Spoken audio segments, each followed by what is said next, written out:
Hi, my name's Jade, and I am a homeschooling mom to 3 kids. My kids are 2, 5, and 9, so as of now, I'm just homeschooling the 2 eldest, obviously.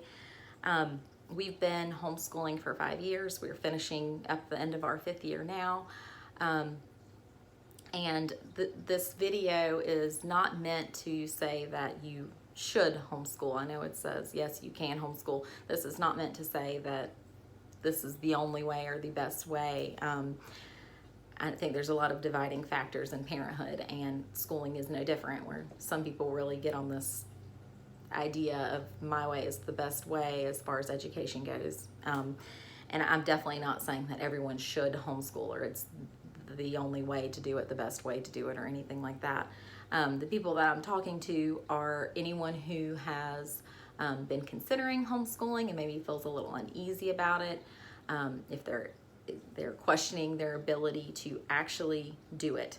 And also any moms that are suddenly considering homeschooling that maybe weren't previously. Maybe you had your kids in public school, and now that we're not really sure exactly what public school is going to look like this fall, you might be suddenly considering it and be questioning yourself, also, wondering, can I even do this? Is this really feasible? Or wondering, okay, well, I did it in the spring when I had lesson plans planned for me. Can I do it completely on my own? And I just want to reassure anyone that's in either of those positions that yes, you absolutely can do it. I think a lot of times moms, and I'm saying moms, it's parents, but mostly I'm speaking to moms because moms are typically the ones that are doing the teaching. Usually that's mostly who's homeschooling. I think a lot of times they question themselves on anything, but in homeschooling's no different, and they think, especially if they've had kids that are in public school or have been in public school, I think you think, I can't do what Miss So-and-so does at school. There's no way. I'm not going to know everything that she knows. How, she already has this years of experience and everything like that. And you're right, you're not going to be Miss So-and-so in a public school or private school setting, because home is not school, and it shouldn't be. If you're looking into homeschooling, you've probably come across that already, where one of the pieces of advice is not to try to recreate a school at home. It's two whole different situations. I actually, prior to homeschooling, taught public school for 5 years. When my son was a year old, I stayed home from that point forward. So I can tell you, I've done both, and they're two completely different balls of wax. I had lots of people in the beginning of when I decided to homeschool that would say, well, you can do, I couldn't do it, but you can do it because you taught in public school. But it almost in some ways made it harder, because I could compare, like, well, this is what public school is like, and this is what homeschooling is like, or having to choose all the resources myself was a bit overwhelming in the very beginning. But there are a lot of benefits to that they're not the same. Anything that you can do in school, when you're working one-on-one, or maybe you've got 2 to 3 kids that you're working with, for some subjects you might have 1-on-2 or 1-on-3, however many kids you have, you can get done in half the amount of time that you can when you've got one teacher to 25 or 30 students. And that's a huge benefit.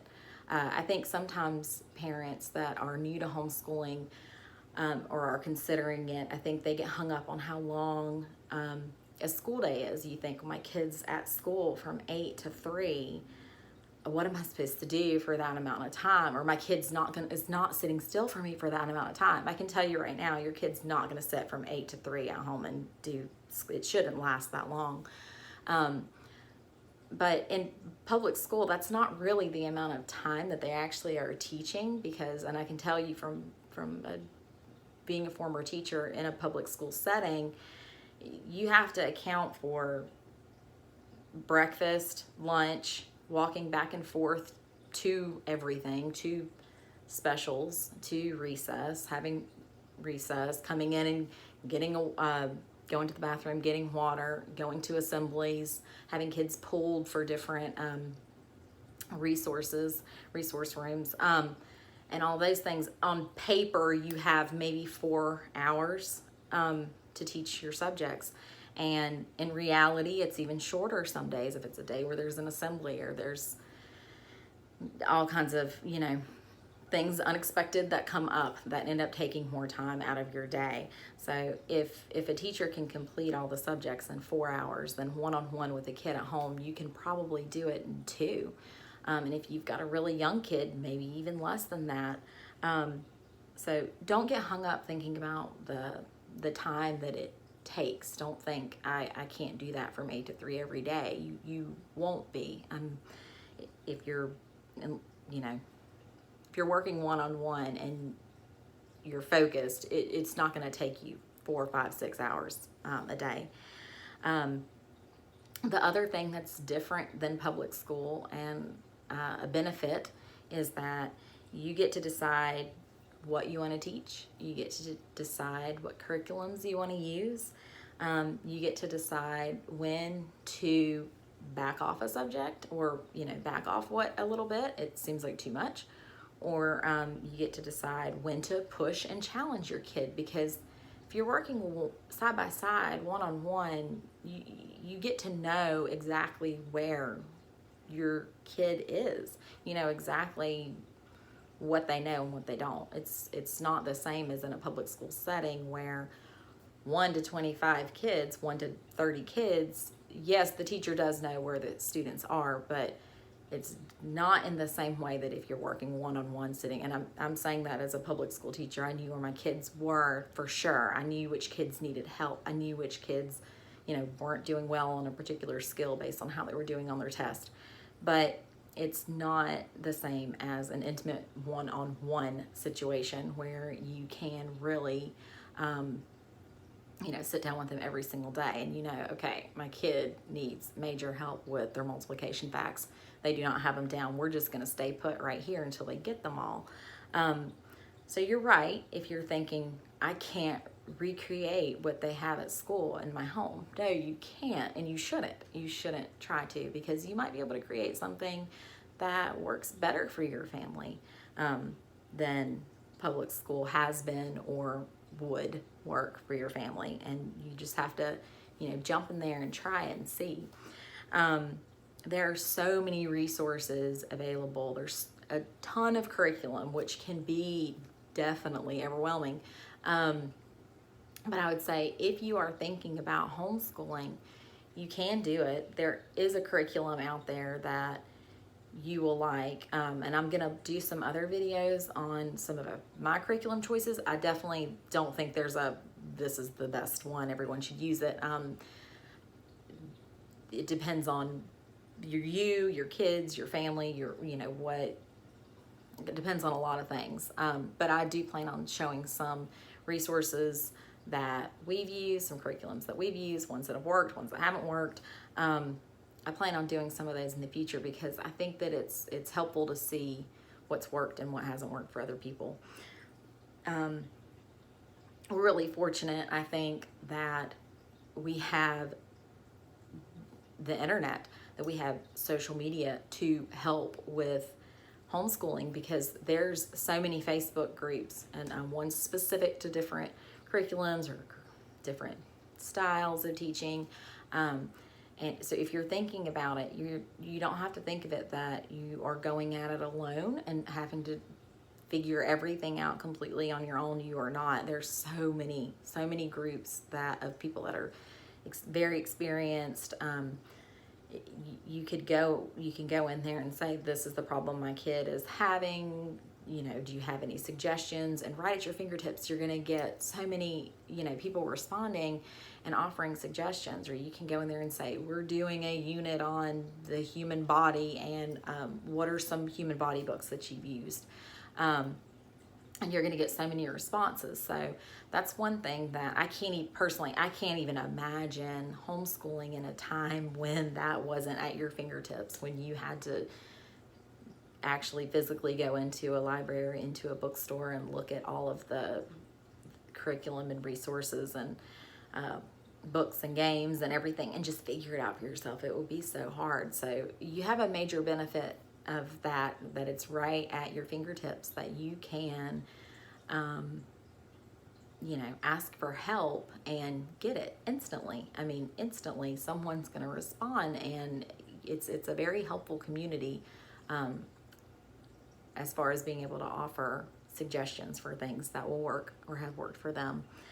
And the other thing that I want to say, the last thing that I want to say is, anyone that's questioning themselves that really wants to homeschool, they know they want to do it, they think that it would be a good fit for their family, or they think that it's at least worth trying, and you're questioning yourself and you're not sure, like, should I actually do this? Should I take this big giant step that it feels a little scary, or you feel a little bit like you just aren't sure of yourself, if you're gonna actually be able to do it or not?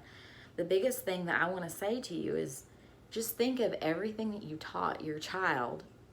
If you're watching this, I'm assuming your child's probably at least preschool age, and you've taught them how to talk. I mean, if you've had your child from birth, or even when they were really young, you've taught them how to talk. You've taught them how to maybe tie their shoes. You've potty trained them. You've taught them how to walk. You've taught them how to have manners and say please and thank you. You've taught them how to play a board game. You've taught them all of these things, and you can teach them how to read. You can teach them how to do math. Like, I promise you can. And I'm not saying it's going to be easy. I'm not saying it's like, oh, no biggie, you're never going to have any conflict.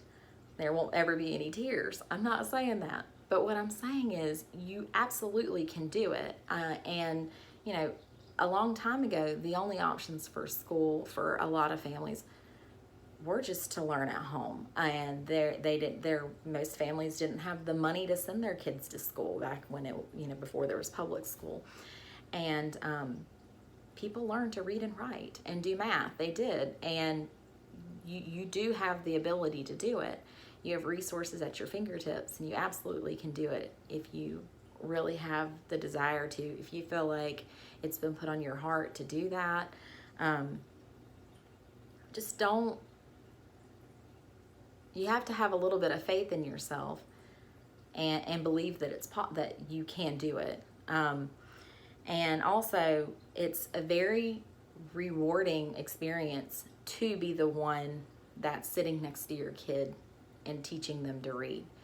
And I still sometimes, I will think about when I listen to my son, especially, he's my oldest, and when I think about when I listen to him, and he's so fluent, and he reads very well, and I think, gosh, we came from Bob books, and how it feels like a long process when you're in it at the beginning of it. If you stick with it, like it's an amazing thing to get to a point where your kid can do math and your kid can read well, and to know that you did that. It's a very rewarding experience. It's rewarding to see when those light bulb moments happen. So anyway, I hope that helps or encourages someone. And if you enjoyed this video, if you would subscribe, I would appreciate it. And I will be posting other videos. I'd like to do some videos sharing, like I said, some curriculum choices and games and books and things like that we've used that have worked for us. I may even possibly attempt a day in the life type thing, which I think is helpful to see that it's not perfect, and everything doesn't have to go perfectly smoothly. It still works. The kids still learn, even if it's not picture perfect. So I feel like those things would be helpful. I feel like sometimes some homeschool videos I've watched, I feel like, oh, that just runs so smoothly, and I don't feel like it runs as smoothly in my house. Maybe it would be helpful to show that homeschooling can look different for different people. So anyway, I hope you enjoyed this, and I will talk to you later. Bye.